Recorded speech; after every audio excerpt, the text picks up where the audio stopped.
My call sign is Alpha. I'm the commander of Kraken, a special unit of the Ukrainian military's main directorate of intelligence. Как-то так, родная моя. Отбили.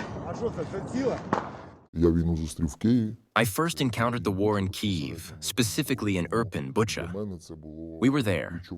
For me, this was key, something that changed my approach to war and my motivation for self-development. This is people's desire to defend their homeland. You immerse yourself in these processes and begin to act, trying to solve complex tasks.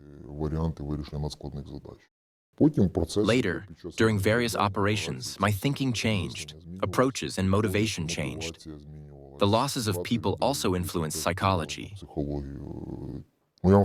Every commander experiences losses. It's very hard psychologically when people you've known for a long time, with whom you constantly communicate and help, become close and dear to you.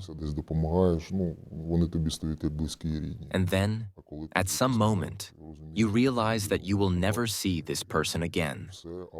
And the most difficult stage for every commander is when you assign them a task, understanding that it may be their last. But the war is ongoing. The main task is to defend our state, sovereignty. We have no choice. As of today, we must fight for the state. At times, I just come to the unit when a task is being assigned and simply communicate with the group commander or the person going to execute the task, because I believe that I might motivate them even more.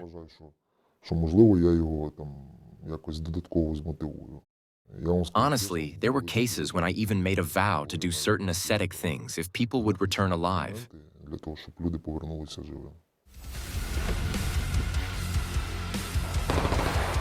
Коробочка отрабатывает. Да, растягивай.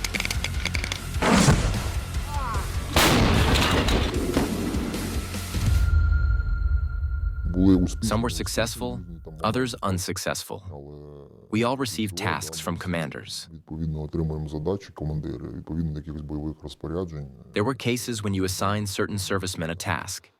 The final result is important for us. And when you voice the procedure for carrying out this task, we begin planning. The soldiers, who in civilian life worked in different specialties, will directly act on the ground.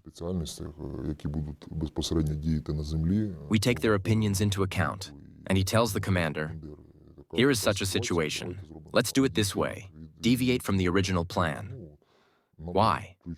Well, because the final result is important. We must complete the task successfully.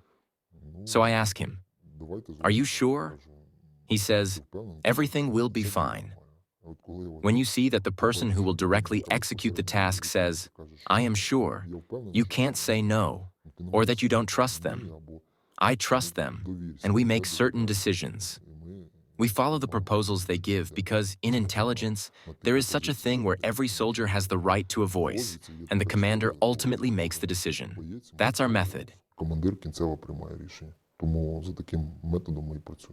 It's clear when a person is not sincere and when they're motivated to complete the task. But there's a commander who is managing from the command post, and a person who is on the ground executing or has executed the task, who has certain experience and has already been in situations where they had to survive. You are obliged to listen to their opinion. So, once again, everything is based on mutual trust, interaction, and elements of discipline. They are present where certain boundaries are crossed. We talk about this too and take measures.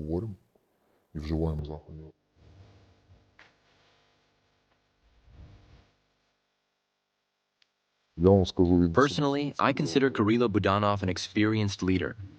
And honestly, her, during his tenure, has received a fresh breath in terms of development. This is my personal opinion. I consider him decisive. He has enough leadership qualities to command and manage such units. He can arrive during the execution of a task at a command post.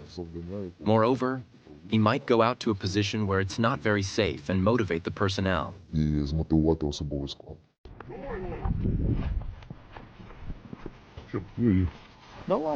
Когда все уйдут, они захотят зайти сюда. Реально, это зона риска. For my personnel, Kirilo Budanov is definitely a leader. And I will say that this is one of the motivational factors for personnel to serve in HUR. По городу прошелся катком враг.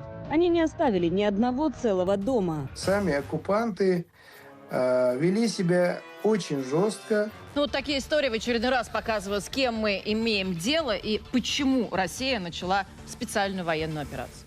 We see how Russia portrays our Kraken unit and our actions. It's no secret that in Russia they call us so-called neo-Nazis. They try to accuse us. But this isn't true. There are many people in the unit who serve from different regions of Ukraine. These are ordinary people, military personnel. In general, the Russian Federation's campaign today is aimed at discrediting Ukraine internationally to reduce support.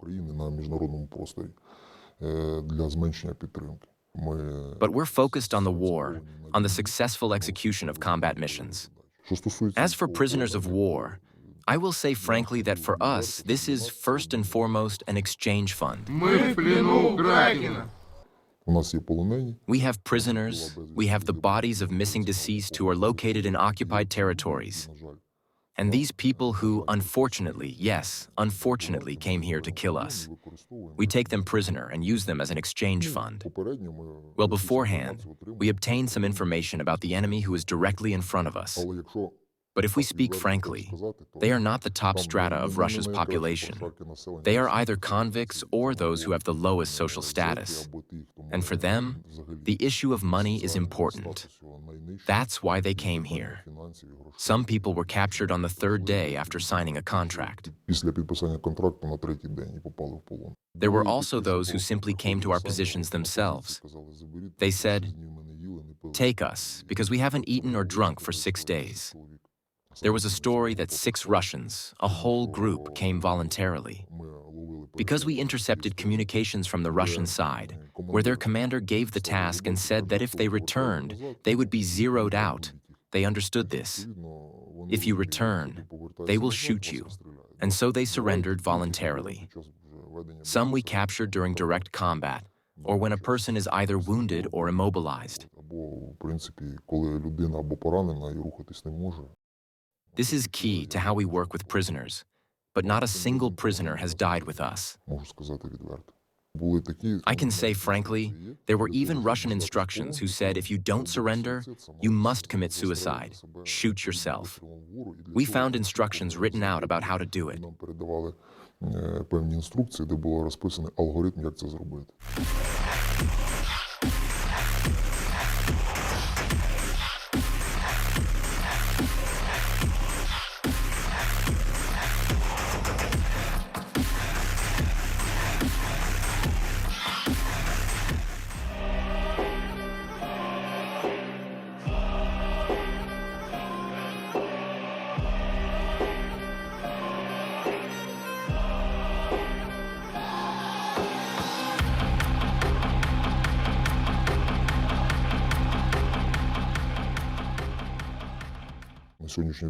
As of today, we have courageous people who fell, fulfilling tasks, and received the title of Heroes of Ukraine for it.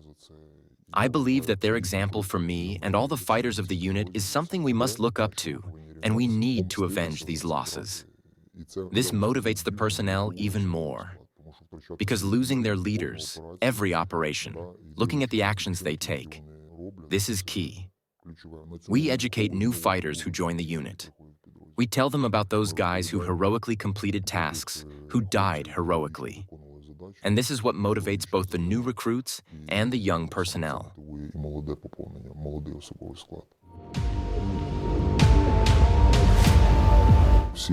We have all already gotten used to each other. The integration has already happened because 2022 and 2023 were years of adjustment, coordination. But motivation was very high, and now fatigue has appeared. There is no way around it. That is why I personally get involved in each situation, individually, because there are no standard ones. The main thing is the preparation of personnel. Discipline is key for us because we cannot successfully complete any tasks without military discipline. The management hierarchy is the key word that makes an army, a military unit, a military unit. There is a commander, a superior, and a subordinate. I want to say that today, one can become part of history. If people want to become part of the history of an independent Ukraine, then they must make this decision now. Everyone who has made this decision will forever remain in the history of Ukraine, as part of those who fought and will fight for its independence and sovereignty. So we are happy to see every new volunteer in our Kraken unit. We are ready to provide the highest quality training, motivation, support, and integration into our unit. Мотивацію, підтримку, інтеграцію в наш підрозділ. Everyone knows about the Kharkiv counteroffensive, Ukraine's glorious defense. The Kraken unit played a key role in this operation.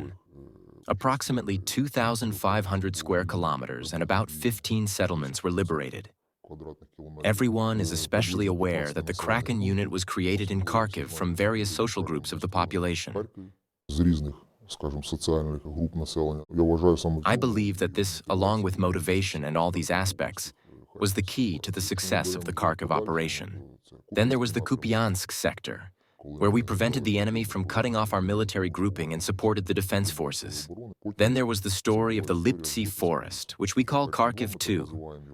There was the first Kharkiv, where the enemy attempted to transfer troops across the state border and penetrate deep into our positions, shortening the distance to Kharkiv as much as possible. But in Kharkiv 2, when the enemy was stopped, the front line where we were carrying out our tasks became clear. So we gradually began pushing the enemy toward the state border in the direction of Liptsi. Liptsi is the shortest point to the city of Kharkiv, approximately 30 to 35 kilometers from the state border. That's why I consider this operation to have been successful as well. Approximately 400 hectares were liberated, and the enemy's logistical routes were cut off to prevent further reinforcement of their groups.